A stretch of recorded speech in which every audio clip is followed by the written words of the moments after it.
if a minor sends a nude photo of themselves to anybody, doesn't matter if it's another minor or an adult, then the minor who created the content can be charged with production and distribution of child pornography. This is a felony, and this has become a federal law. Welcome to the Healthy Screen Habits Podcast. I'm Hillary Wilkinson. Whether you're starting your parenting journey with a newborn or looking to connect with your teen on technology, let's learn some new healthy screen habits together.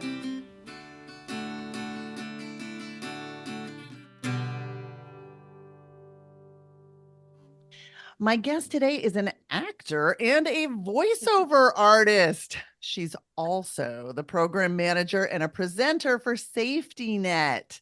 Now, Safety Net Smart Cyber Choices is a collaborative program of the San Diego Internet Crimes Against Children Task Force and the San Diego Police Foundation. It's designed to help kids, parents, educators, concerned adults learn how to keep kids safe online. And as we're gearing up for another school year, I am positive so many of us are looking for programs and ways to help teach digital skills to our children.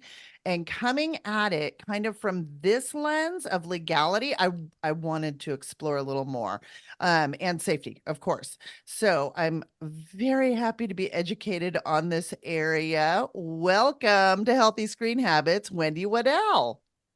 Thank you, Hillary. I'm thrilled to be here. Thank you so much for having me. Wendy, what drove you into this digital wellness space? You know, it's funny because this is not something I ever saw being a part of my career, my future. I've always been, like you mentioned, I've been in the arts pretty much my whole life. I've been an actor, and that's what I got my degree in college was acting.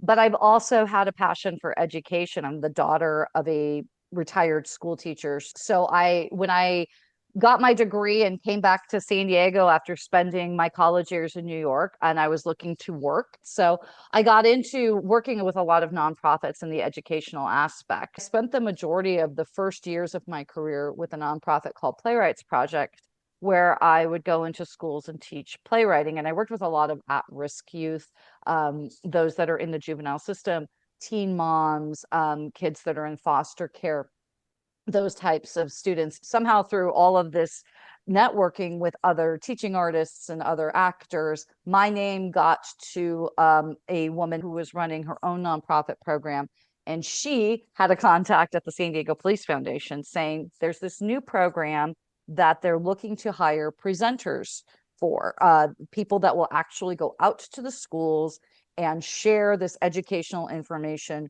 with students. And that I spent about 4 years doing that. And then in 2020, my boss left to go to another nonprofit, and I was asked if I wanted to take over. And of course, 2 weeks after I took the job, the world shut down and we were all in quarantine. But the upside to that quarantine was that my program flourished because our children were online exponentially more than they had ever been, due to the fact that all of their schooling was happening online, and all of their social interaction really was happening online. So this need for the education that my program provides, that Safety Net provides, was more important than ever. Right. And I like the focus on injury prevention that Safety Net Correct. provides. Your focus to help others learn to navigate their online life safely before, like, I'm sure you Right. have data that backs why this is necessary. And Sure. knowing all of that, what are areas that you find are the biggest hot spots of injury for our kids today? Is it So gaming? Is it social media? Is it texting? What? all of the above, yes. So I wish I could say that there's one that's more dangerous than others. And I guess if you held my feet to the fire and said which one is the most dangerous, I would have to say it's a straight up tie between gaming and social media. But let's face it, gaming is a form of social media, so you can kind of lump them all together. Yeah, so uh particularly when we were in quarantine, going back to that 4 years ago, when our kids were at home and their only outlet, well, for a large majority of our children, their only outlet was to be social with their friends and other family members through the internet. Predators also took full advantage of the fact that our kids were online even more than they had ever been. So, what will often happen is our kids will be communicating with their friends on a social media app. Let's just say, for example, Snapchat. It's a very, very popular app with our kids. They might be messaging with their friends, or they're putting up what are called snaps or stories and taking photos of themselves or videos of themselves. And if they don't have strong privacy protection on their accounts, or if they are just posting nonstop, a lot of times what will happen is these predators are out trolling on these apps where they know our kids are, and they're looking for kids that are posting a lot, or that do seem to have maybe some issues with self-esteem, or maybe some issues with sharing so much of their lives in their posts, almost like an online diary. Mm, And these predators will hone in on that. A lot of times what they will do is they will present themselves as a peer. So mhm, what I mean by that is they will create a fake account, where if I'm a 14-year-old girl and I'm out there on Snapchat posting, I might receive a friend request or a comment from a poster who appears to be a 14-year-old boy, who is now reaching out to me using, under the guise of, I think you're cute, I think you're smart, I think you're funny, I want to get to know you better. And that is the in for the predator. That is how they will lure our children, is by presenting themselves as a peer. And so they will, I don't know if you've ever heard the term slide into their DMs. They will often slide into the DMs, send friend requests. And a lot of our children are just so hungry for that attention and that validation that it's really not that difficult for these predators to then uh, initiate these relationships, these conversations, and learn all of these personal and private pieces of information about our children. if you have somebody whose kind of tendency is to overshare online anyways, Exactly. they're Yeah. probably it's an easy it's an easy It's an easy stream. road. Yeah. Yeah. What were you starting to And say about gaming? well, and I just to uh round it out and talk about gaming as social media. Everybody gets confused when I say that, but technically gaming is a form of social media. You are still socializing online. You're just going about it in a slightly different way. You're not necessarily posting selfies or videos, but you're interacting online and you're using the game as the outlet for it. So gaming sites have chat rooms or have the ability to game with people we don't know. And a lot of times that will be another way that a predator will get to our kid. They will present as another kid playing this game, and they will start up conversations. And before you know it, now the child views this predator as a friend. This is one of the biggest things I think that the Internet Crimes Against Children Task Force, or ICAC as we call them, one of the biggest things they have said to me over the years is that when it comes to our children, there's no difference between the online world and the real world. Right. As soon as those conversations begin, as soon as that predator makes contact with our child and starts that conversation and puts our child at ease, in the child's mind, we're now friends. You can't be a stranger anymore. We've been chatting. Right. So And there's it's a big so frightening. misnomer. Yeah, even on the platforms. The use of the term friends rather than Right. just followers, or Yeah. rather than, I mean, but our kids are at developmental ages and stages where they are so literal. It's Right. you're called a friend, therefore you are a friend. So Exactly. yeah. Exactly. Do you And have numbers surrounding gaming specific interactions versus social media platforms, or do you have any of those? we don't really have that teased out in terms of which platform is garnering more danger than another one. But what I can tell you, if this gives you any kind of idea of why we need to be educating our parents and our children on safe practices online, since the pandemic, we have seen a 323% increase. 323% increase in online In grooming and enticement with our children. wow. Okay. I mean, let that sink in. That's it's hard to really wrap our brains around that large a number. So what Right. that tells us is, and that's in the years since we've come out of quarantine. COVID is still around, but specifically since quarantine was lifted and our children went back to school in person and were able to start interacting again with their peers in person, what that number tells us is their online activities and their online presence has not gone down. Hmm. And predators recognize that and see that quarantine leveled the playing field for them, made it so much easier. Our kids were sitting ducks. There's just no other way to say it. Our kids were desperate for that interaction with somebody. And since then, we have not seen our kids back off Hmm. from their online presences. If anything, quarantine got them more and more addicted and they went further and further down the rabbit hole.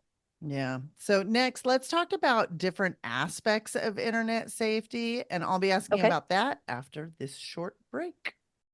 We're excited to introduce our new tool, Healthy Screen Habits for Tweens and Teens, a training workbook to help you use your phone wisely. We've created something that we wish we had 5 years ago, filling a gap we saw was overdue. We've compiled all our research, knowledge, and expertise into one colorful, easy-to-read book, written especially for adolescents ages 11 to 15. We explain the whys behind the rules of phone use and show possible traps and dangers to watch out for. We want to help your child use their phone as a tool to help them do great things in their life. Don't miss out. Buy your copy of Healthy Screen Habits for Tweens and Teens on Amazon.com today. I'm speaking with Wendy Waddell. She is the program manager at SafetyNet, Smart Cyber Choices. This is a program whose goal is to keep kids safe online. Wendy, what do you find is something that surprises kids about the legal ramifications of their online life? I feel like having the close connection with the police foundation, you get all of those kind of details rather than like at Healthy Screen Habits, we focus on family relationships, but you kind of Right. get some harder facts and stats. So Right.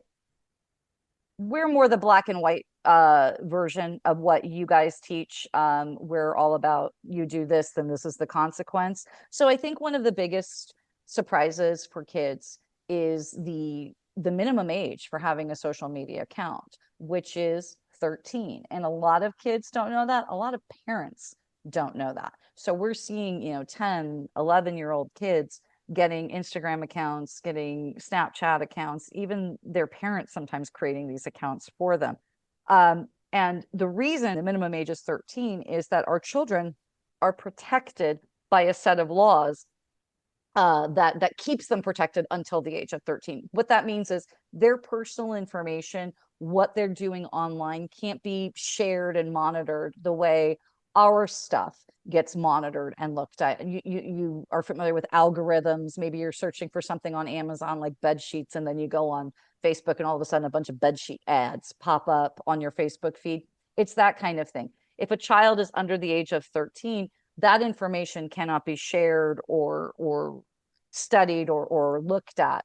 But if a kid signs up for a social media account before they turn 13, technically they've broken the law. So those privacy laws don't apply to them anymore. So their privacy is gone. It's just flat out gone. And what our parents need to understand as well is when they're posting about their kids, because we are the adults, if we share something about our child, even if that child is under the age of 13, then that information is also out there to be culled and shared and taken and potentially stolen. So I think that shocks a lot of kids. can you talk about there's a lot of swirl around kids sending nudes and what are the Oh legal gosh. ramifications of them sending nudes of themselves? Can you talk about that a little bit? Sure. So another big surprise, I think, to our kids is that they themselves are breaking the law if they send an inappropriate, we use the term inappropriate, but I will use your terminology, a nude picture of themselves. If a minor sends a nude photo of themselves to anybody, doesn't matter if it's another minor or an adult, then the minor who created the content can be charged with production and distribution of child pornography. This is a felony. And this has become a federal law because it has become such an issue. For a long time, the law was different from state to state, depending upon your age and depending upon who you were interacting with. But now it's become a blanket thing across the country, which I'm grateful for. And I think it should be this stringent, because what our children don't realize is once that content is out there, there is no getting it back. So not only are you facing the legal ramifications of being arrested and tried under felony charges of production, distribution, solicitation, possession of child pornography, you're also facing the reality that those images or videos can be circulated forever. And even when you think it's died down and it's not going to resurface, you never know. It could pop up and you are re-victimized all over again. But yes, the legal side of it is a 12-year-old could be arrested and charged with creation of child pornography if they decide to take a nude video or photo of themselves. Even a nude selfie. Oh yeah. Oh yeah. Yeah. Because you are a minor taking a picture of a minor. Sure. And, sure. and sometimes that's a lot of times that's hard for those developing brains to grasp. It's but hard for my grown-up brain to grasp. So yeah, I completely understand. Yeah, it's the adults are going to face a lot more of the consequences than a child is, because the adults do know better, and because legally they are not their interaction with children is not meant to be on a sexual level. But the kids can face just as much trouble as the adults. Okay, Yeah. so let's talk about hackers and scams. Are there Sure. are there trends that you see on the upswing? Things are kind of cyclical. We will see scams that will come around and around over and over again. The biggest one with kids, and it's kind of one that never really goes away, so we have to constantly keep reminding them, are the idea that they'll get freebies for games that they're playing. So for example, if a kid is playing Roblox, if you click on this link here or you like this post here, you can get free what are called Robux, which enable them to play different levels or have longer shelf life with their characters or what have you. And what that can often lead to is accounts being hacked, information being stolen, money being stolen, whatever the case may be. That's what we see with primarily elementary school and some middle school. What we see with some of our older kids, high school level and beyond, is now they're consumers, right? So a lot of our older kids have the opportunity to shop and purchase items online. So they will often get scammed by, and this happens a lot on Instagram. Somebody will post something like, I have these Gucci shoes or this Chanel bag. Normally this would be $2,000, but you can get it for $200.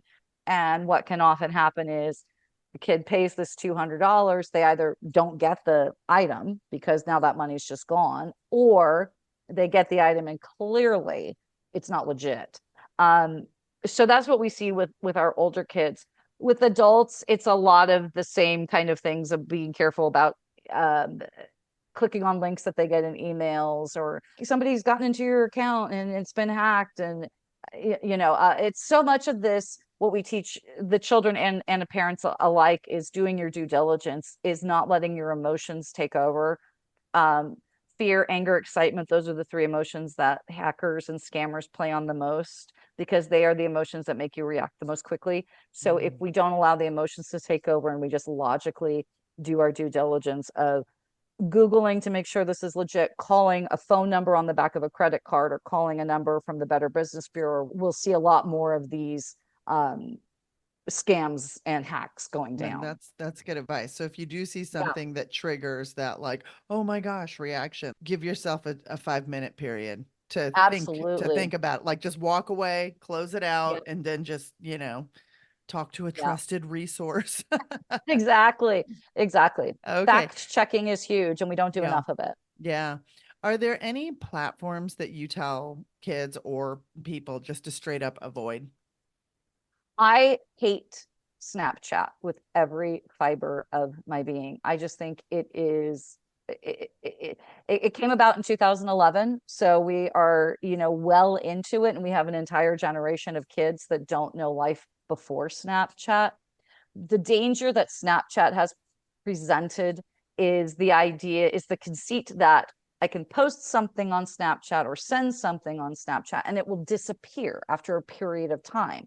So what we're seeing on that app in particular, there's a lot of the sexting and nude photo sharing and whatnot that we were just talking about happening on that app, or kids are posting illegal activities they're engaging in, whether that's drug and alcohol use, fighting. We see a lot of the kids that will video other kids fighting on campus and they upload it to Snapchat.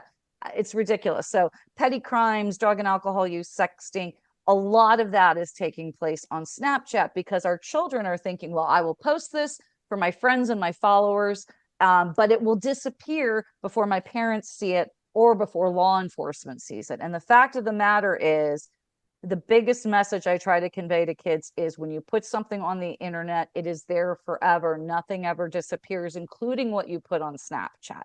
It may disappear from your device. It does not disappear from Snapchat's server. And we can have things screenshotted through the Snapchat app, which if that happens, Snapchat notifies you. But the bigger danger is somebody will post something on Snapchat, and then the person who is viewing that post might take a secondary phone or tablet or camera and take a photo or recording of it with an outside device. And the person who posted it has no idea it was saved. So all of this illegal and inappropriate stuff is being saved more and more and being utilized as leverage. We're seeing a lot more blackmailing and extortion type stuff happening, mostly between peers, because of stuff they're posting that they shouldn't be doing. So talking about this, like moving into kind of social media platforms, parents are often concerned about the thing I hear about is I want to respect my child's privacy. I wouldn't read their diary. Do parents need to monitor or limit their kids' online activities? Oh, yes, yes. And I cannot stress enough that this is not a journal or a diary. A diary is a physical item that your child can write down in and put it somewhere else. This is the whole world has access to these devices that our kids are on. So not only do we need to be monitoring what they're doing, we need to be physically taking those devices under our watchful eye at the end of the day. So the first thing I always recommend, have accounts on all the social media apps where your kids are active. Does it mean that your kids are going to all of a sudden be angels and not do inappropriate No, they're going to try to get away with stuff. They're kids. But if you have a presence, they're less likely to try to do inappropriate things on those particular apps. And it sends the message to the kid, listen, I care about what you're interested in. That is huge. That sense of solidarity that a child feels with their parents because, oh, my mom actually thinks Instagram and Snapchat are kind of cool. So therefore, I feel like I can talk to her and interact with her on that app. So that's the first step, is having that presence on those apps where your kids are. They live there. There's no getting around it. Secondly, like I said, all devices, all electronic devices should be surrendered to parents at the end of the day. Studies have shown that the majority of the inappropriate and bad behavior that our kids engage in is happening behind closed doors at night, unsupervised. So as parents, I know this whole idea, I don't want to infringe upon their privacy. You got to get rid of that idea, because the reality is if your child does something illegal or inappropriate on a device, you stand to get in just as much trouble as your child because it's your name on the contract and you are the one paying the bill. So look at it as protecting yourself just as much as you're protecting your child. And I think it kind of helps to add that into the conversation with our kids because it invites this kind of like third source at which you can point the finger and say, Right. I have to do this because, and Sure. legally. And so it kind of, it takes the onus. Of course, I mean, you have the onus as the parent. You've got an enforcer there that you can lean Absolutely. on. I like You have that. an out. You have an Mhm, out. Law mhm, enforcement says, I got to check your phone. I got to check your tablet, your laptop, whatever the case may be. And most kids have multiple devices. So it can get mhm. really, really tricky. And kids are smart. You take the phone, but you leave the tablet, they're going to figure out a way to get online. You take the tablet and the phone, but you leave the laptop, or you leave the Game Boy, or there are so many different ways that our kids can get online. We have to be really, really mindful of all of them. Right. I like your emphasis on all devices, not Yeah, just the all phone, not devices. just that. Yep. Right. Yeah. So, what do I do if my kid is experiencing cyberbullying or like vibes a creepy interaction online? So the first thing I tell parents is stay calm. Don't rush to the reaction of you're gonna have to delete your accounts. I don't want you online anymore because let's face it, it's not realistic. And the more we try to push our kids into deleting these apps and deleting these accounts, the more likely they are to do it in secret and create secondary, more dangerous accounts. So, first and foremost, stay calm and level headed. Secondly, be a safe place for your child. Don't don't become accusatory or blaming or shaming in any way. Let your child know, okay, I want to talk to you about what it is that you're experiencing with this individual, whether it's a cyberbullying attack or whether it is a predator that has now found a way into your child's life. The more we can be open, non-judgmental, and safe for our children, the more likely they are to come and talk to us about it. If we are dealing with something like a cyberbullying issue, cyberbullying is really tricky because it's the most underreported issue online, more so than predatory behavior. Kids know how to recognize a predator. And once you explain to them, these are the red flags, this is what you need to look out for, this is what you need to be careful about, they're not necessarily shy about reporting that to an adult. Cyberbullying is different because most of the time, cyberbullying is going to be happening from somebody they know in real life too, whether it's Hmm. another student or a friend. And they don't want to be a tattletale. They don't want to be the kid that's going to rat out this other kid and potentially make things worse. So cyberbullying is very, very tricky to report and to get our kids to talk about.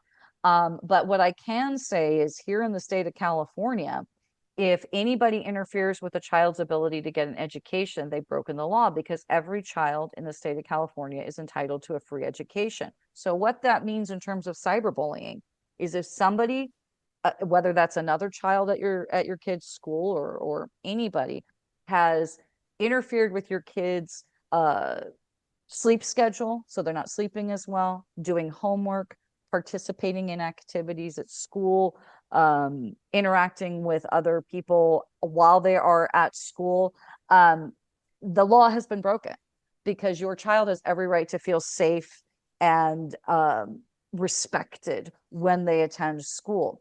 So you can use that to your advantage. If you find that somebody at your kid's school has been cyberbullying your child, you can go to the administration with that law saying, here's what's happening. My kid now no longer wants to play sports or no longer wants to be in band because this person has now made my kid feel uncomfortable and scared, and fearful that something's going to happen offline.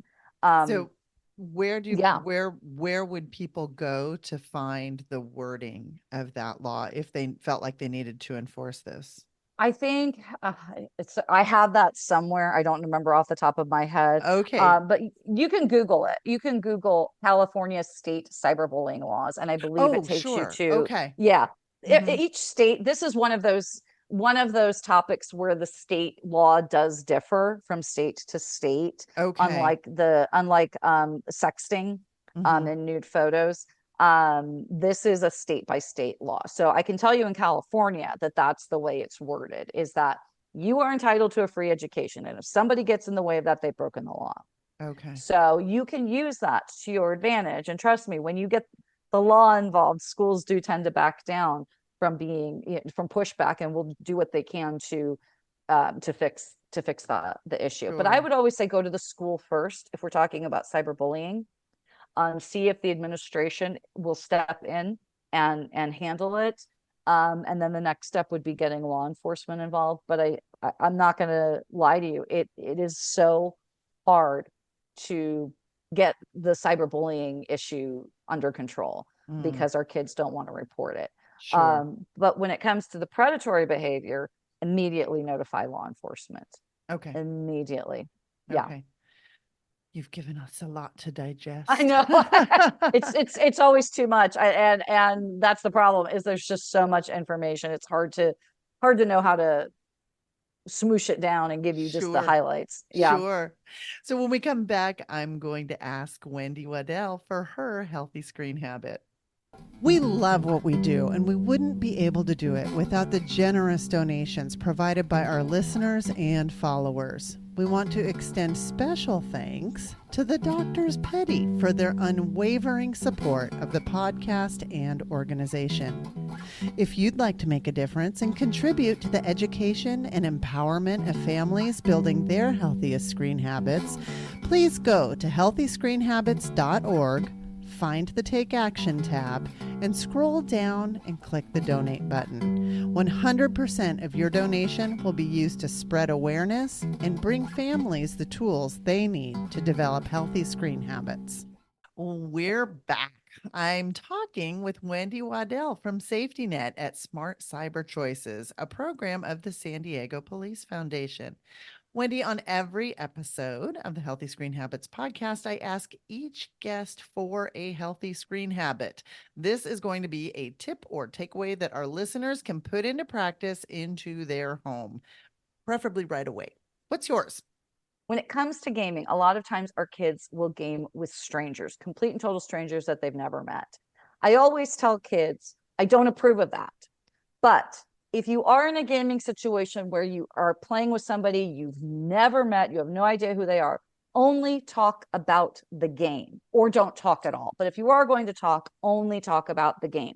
Do not answer any questions whatsoever, even if it seems like it's a very casual, non-invasive type question, such as, hey, what grade are you in? Hey, how old are you? Hey, do you have brothers and sisters?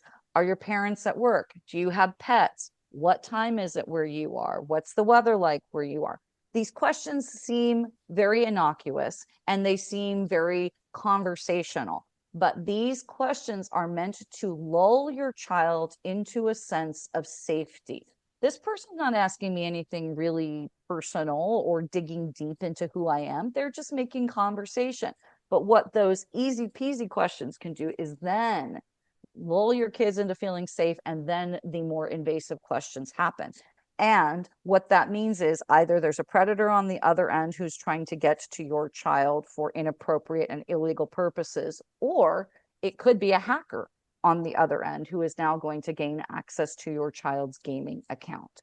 So a red flag question is anything that is personal on any level whatsoever, even something as simple as, hey, how old are you? We want to make sure we don't game with strangers, but if we do, talk about the game or don't talk at all. Good advice. So as always, you can find a complete transcript of this show by going to healthyscreenhabits.org, click the podcast button, and scroll down to find this episode. On those show notes, you can also find a link to Wendy's organization and any of the resources discussed. Wendy, thank you so much for taking the time to be here and for just all your advocacy for the safety of our kids and parents. Oh, thank you for having me, Hillary. It's something that I'm very passionate about, and I hope to reach so many more in our community so we can keep our kids safe. For more information, you can find us on Instagram and Facebook at Healthy Screen Habits. Make sure to visit our website, healthyscreenhabits.org, where you can subscribe to the show on Apple Podcasts or via RSS, so you'll never miss an episode. It's free, it's fun, and you get a healthy new screen habit each week. While you're at it, if you found value in this show, we'd appreciate you giving us a quick rating. It really does help other people find us and spread the word of healthy screen habits. Or if you'd simply like to tell a friend, we'd love that too. I so appreciate you spending your time with me this week, and I look forward to learning more healthy habits together.